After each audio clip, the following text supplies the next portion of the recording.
your daily podcast on the Iowa Hawkeyes. Part of the Locked On Podcast Network, your team every day.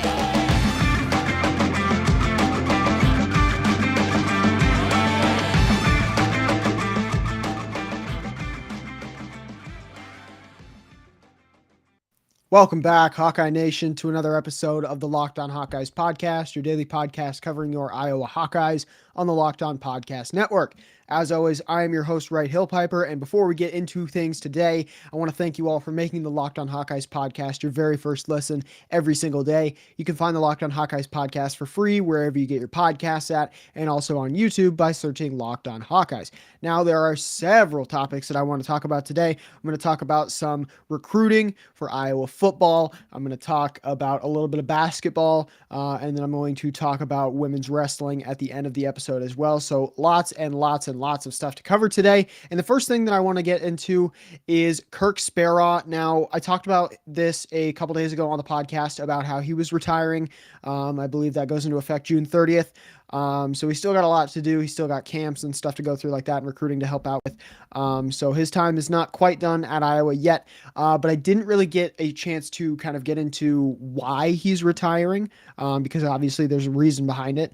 So I just talked about, the fact that he is retiring, what he did at Iowa, and things like that. So today I'm going to talk about a little bit about why, he is retiring in the first place. So, I found an article that describes, sort of like puts into better words the reasons, I guess, why he decided to retire. Found it on Hawk Central by Chad Lestokow. Amazing article. You can go check that out. First of all, when Speraw asked when asked about his decision to retire, he said, quote, "There are a lot of factors. I'm not one to make snap decisions."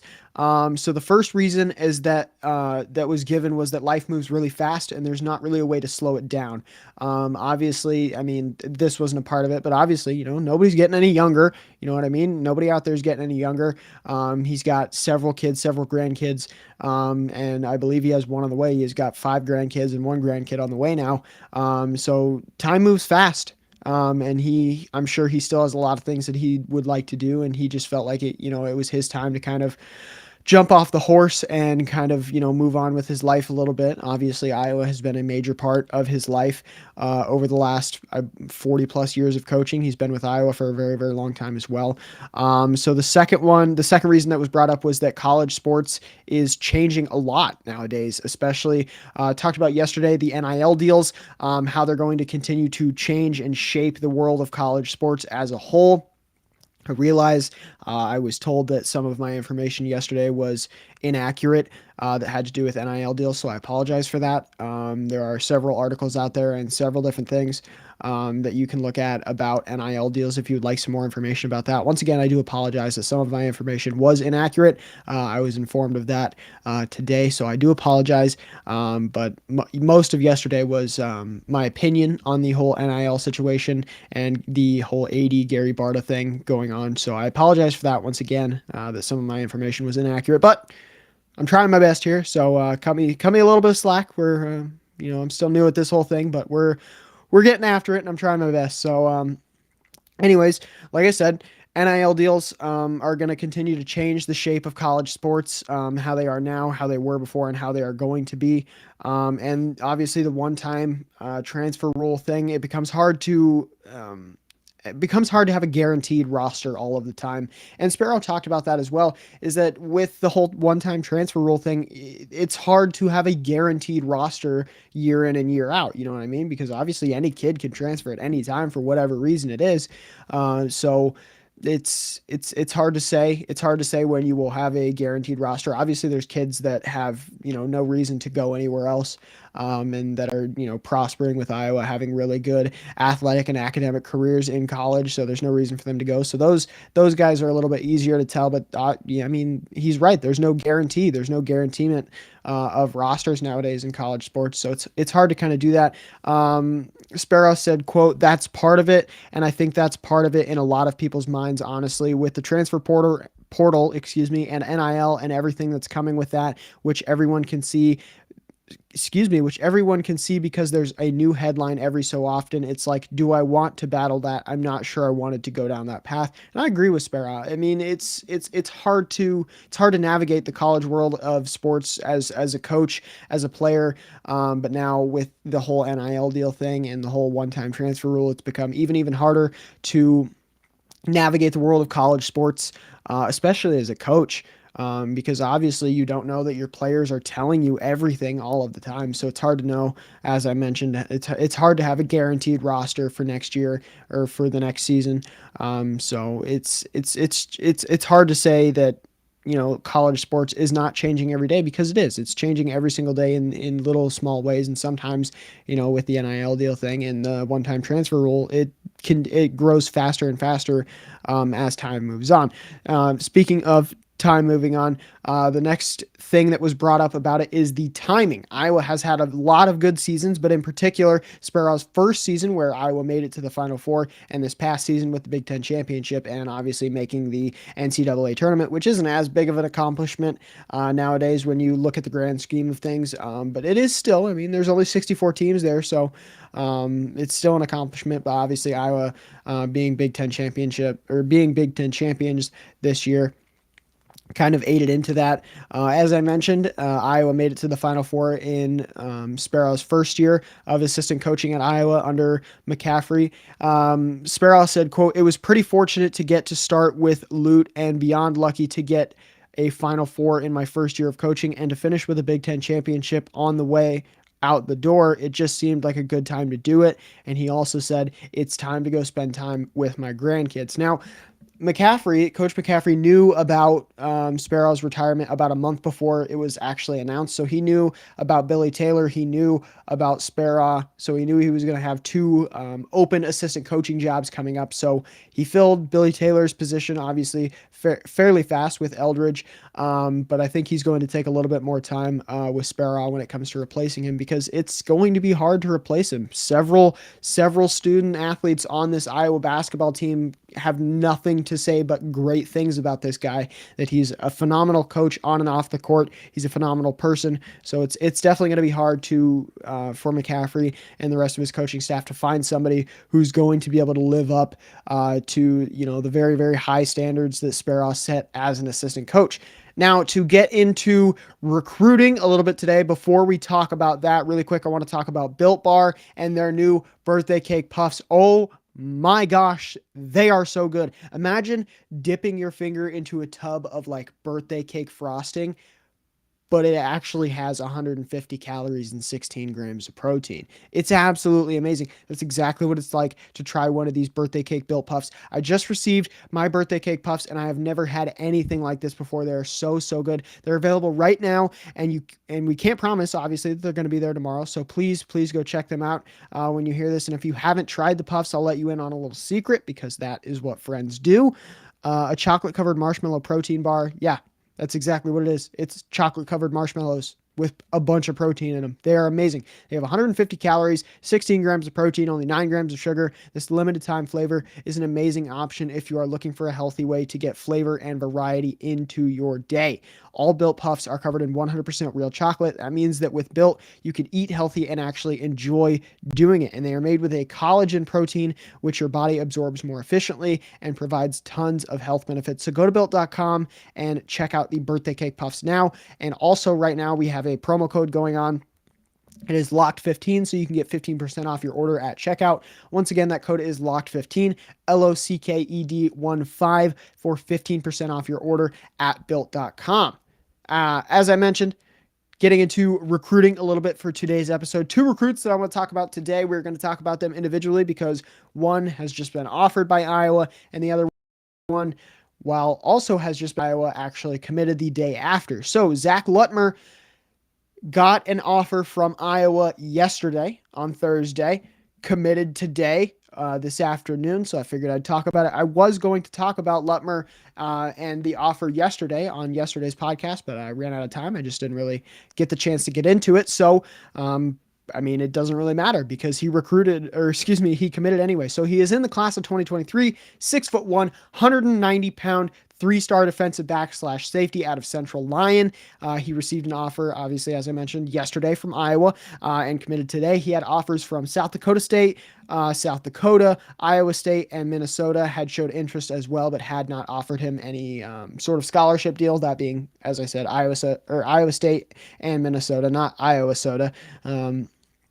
He played quarterback as well as safety in high school. He was the starting quarterback for his varsity team.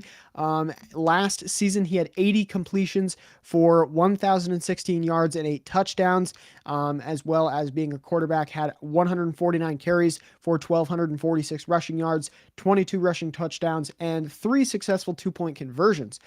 So this kid's an absolute stud. On the defensive side of the ball as a safety, he had 46.5 tackles, 36 of those coming all by his lonesome in the open field, 3 tackles for loss, 4 interceptions, which carried over to 100 yards and a touchdown, a pick 6 for him as well. On special teams, he had 7 punt returns for 151 yards all told, and he also punted the ball 6 times and averaged 36.8 yards per punt throughout his junior season. So this kid is absolutely versatile. He is versatile in every sense of the word. I say versatile. I know it's versatile, whatever. He's versatile in every single sense of the word. If you looked up versatile in the dictionary, you would see Lutmer right next to it. This kid can play offense. He can play defense. He's on special teams. He's absolutely amazing at all of those positions on the field. He did commit to Iowa as a safety, not as a quarterback, not as a punter, not as a punt returner, whatever you want to call it. His primary position is defensive back and that safety spot. So that is where he was going. That is where he will be playing for Iowa. He may play a little bit in that cash spot, having a little more experience on the defensive side of the ball, with open field tackling and covering the run game as well as covering receivers. So he may play in that cash position. He may end up switching over to linebacker. Who knows? But I'm excited to see, what he can do for Iowa. Obviously, he'll be on scout team probably his freshman, sophomore season, maybe into his junior season. It all depends on how his development comes. But I'm excited for this kid. Got the chance to watch his tape a little bit. He's a stud. He's really, really good. Got to see his dome highlights as well, obviously playing for Central Lyon. So he's not out here playing 8-man football. He's playing high level high school football in the state of Iowa. So he's a really, really, really talented athlete. And I'm glad to see that Iowa is continuing to get some amazing versatility into their depth chart as the next few seasons come up. So the next recruit that I want to talk about, Aiden Hall, who I mentioned earlier, has not committed to Iowa, but he has received an offer. He received an offer yesterday from Iowa in the class of 2023. Once again, 6'2" 3-star wide receiver, running back, defensive back out of Harlan High School. He said, quote, "I talked to Coach Wallace earlier this morning and he told me they think I could play any of the linebacker positions and I could also end up playing defensive back. They will find a spot for me somewhere on the field. Later on, I called Coach Ferentz and he told me they were going to offer me. I was super excited and surprised because I grew up going to Hawkeye games and have been a fan since I was a kid. I'm going to go home later today and discuss this with my family and then decide what happens next." So if I'm being honest, I think that, you can take that interpretation of that quote any way you want to, but I think that sometime in the next week, we'll probably see him committed to Iowa to play football. And what I mean by that is seeing I grew up going to Hawkeye games and have been a fan since I was a kid. And I'm going to go home later today and discuss this with my family and then decide what happens next. I think we're going to see him commit to Iowa. It may not be this next week. It may not be the week after, but I think that we are probably going to see him commit to Iowa. He will be a great defensive asset to this already stellar Iowa defense. Iowa continues to pick up some stellar defensive recruits, especially in the class of 2023, obviously, as I just got done talking about, with Aiden Hall as well as Lutmer. Iowa continues to get these great versatile athletes on the defensive side of the ball in these recruiting classes. I believe Iowa is ranked 15th in their recruiting class for next year. But I think that if Iowa continues to recruit kids like this, like Lutmer and Hall, I think that number is probably going to bump up a little bit. He also holds offers from Army, Fordham, North Dakota State, South Dakota State, Northern Iowa, Western Illinois, and Illinois State. Last season as a junior, he had 777 rushing yards, 755 receiving yards, 24 combined total touchdowns between receiving and rushing. And on the defensive side of the ball, he had 29 point tackles and 3 receptions as well. So another extremely versatile kid that Iowa is picking up who has experience playing on the offense and defensive side of the ball, but obviously a primarily defensive player. He did put up some fairly decent stats on the offensive side of the ball, as I mentioned, with 24 touchdowns, but it does sound like he is probably going to be at that linebacker, cash, safety position, defensive back position, wherever you want to say. Just like Lutmer. So we'll just have to wait and see how that pans out, what position he'll end up playing when he comes in. But as I said, Iowa is doing a fantastic job of getting some really good depth when it comes to their defense in the next coming seasons, because obviously Iowa wants to continue that extremely high standard that they've set for having amazing defensive units. So these recruits are very, very good assets to bring into the University of Iowa's football program. Before we get into the story of the day, it's not necessarily, a formal story of the day, but it's a little bit about Iowa's women's wrestling. I will continue to talk about that. I know that we don't talk about wrestling on this podcast, and my uncle Andrew didn't talk about wrestling a whole lot on this podcast, but I am extremely passionate about wrestling, about college wrestling, especially. So I like to talk about it. And with Iowa's inaugural women's wrestling season coming up, I think it's very important to cover all of the headlines that are coming out of that, like recruits, new coaches, which is what we're going to talk about today.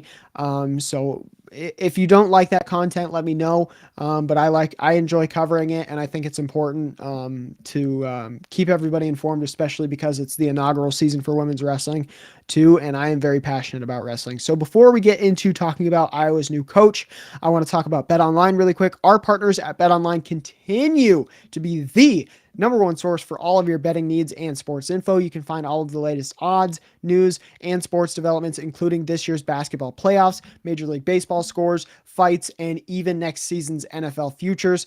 BetOnline is your continued source for all of your sporting wagering information, from live betting to playoffs to esports and more. Whatever you want to bet on, it's probably on BetOnline. So head to the website today or use your mobile device to learn more about the trends and action. Once again, BetOnline is where the game starts, and that is betonline.com.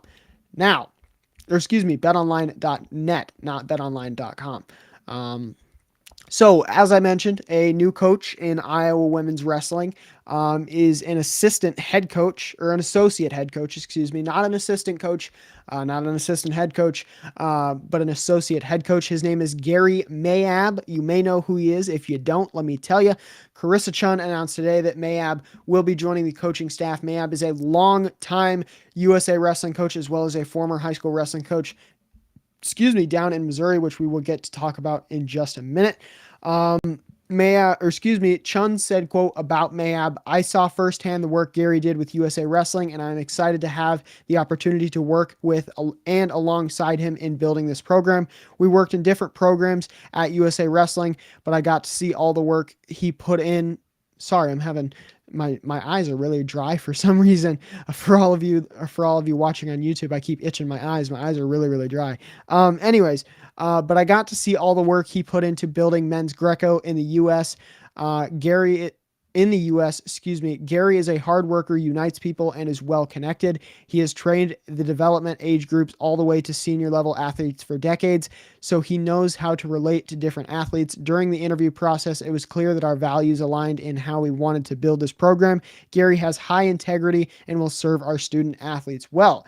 Now, Gary was the manager for the USA Wrestling's Greco-Roman program from 2017 to 2022, and he worked in day-to-day operations as well as overseeing the development for the U20, U17, and U15 age groups. He is also a former member of the USA Olympic team training staff for the USA Olympic wrestling team. And the stats that I'm about to share with you, they're not really stats. They're more like accolades, or awards, whatever you want to call it, but they are pretty outstanding. He led 2 Missouri high schools to a combined 7 state team championships. Granted, one had 6 and the other one had 1, but still, we'll count them both. He coached 44 individual state champions in the state of Missouri, 130 individual state medalists, which if you don't know much about high school wrestling in general, that's an insane amount. That's an insane number for one coach to have coached 44 state champions and 130 individual medalists. At my former high school, we had, I believe, maybe 1 or 2 state qualifiers in wrestling this past year. Granted, we're a little bit smaller of a school, don't have the development that other schools have, but still, 44. That's, I mean, obviously it's an insane number. If he coached for 44 years of high school wrestling, that's one a year. And that's still fairly impressive. He was the USA Wrestling's regional developmental coach of the year. He was named the junior national Greco-Roman coach of the year, the cadet national Greco-Roman coach of the year. So he has several accolades. He has years and years, decades of experience within wrestling. At all levels, all the way from, super young kids, elementary kids, all the way up into these guys who are going to the Olympics and wrestling, quote unquote, professionally, if you want to call it that. Mayabb said, quote, "The University of Iowa is a special place for wrestling. I'm excited for the opportunity to work with Coach Chun and the history-making women who have committed to growing our sport." Once again, I will continue to talk about women's wrestling headlines because I'm very passionate about wrestling. I will continue to talk about men's wrestling headlines as well. And just so you know, as of now, when we get into wrestling season this come this winter, when the Iowa women's wrestling starts back up, I will be referring to women's wrestling as Iowa's women's wrestling team and men's wrestling as Iowa's men's wrestling team. It will no longer be the Iowa wrestling team and Iowa women's wrestling team. Trying to be a little more inclusive here. All about inclusivity here at Locked On Hawkeyes and in general. So I just wanted to put that disclaimer out there that I'm going to be more inclusive with that. So as we talked about today, kind of give you a recap of everything we talked about today. Talked about Speraw and his reasons for retirement. We didn't get a chance a couple days ago to talk about, a lot of the reasons why he decided to retire, but just talked about the fact that he did. So today we talked about a little bit about why he decided to retire. We talked about Zach Lutmer committing to Iowa just one day after catching a scholarship offer from Ferentz. Aiden Hall, who is being recruited by Iowa, received an offer yesterday. And I personally believe he will be committed to Iowa either this coming week or the week after. We'll just have to wait and see for the headlines. And then obviously we talked about Gary Mayabb becoming the new associate head coach for the Iowa women's wrestling team, that groundbreaking inaugural team that we are going to get to see this upcoming winter. I wish them all the best of success in their endeavors.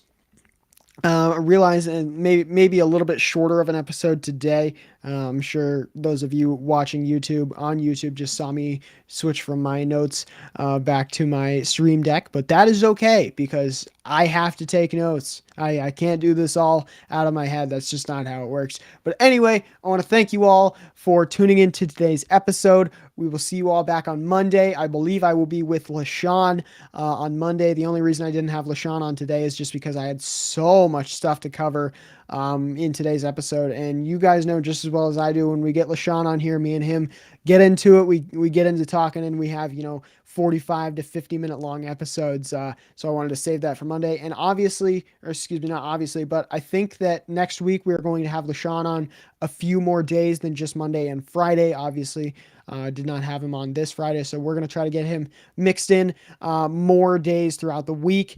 Obviously, so that you guys can hear what he has to say about football, and maybe we'll get into a little bit of other things, maybe some recruiting and things like that. We can talk about new football recruits for Iowa. We'll probably talk about the guys that I talked about today as well. So once again, thank you all for tuning into today's episode, and I will see you all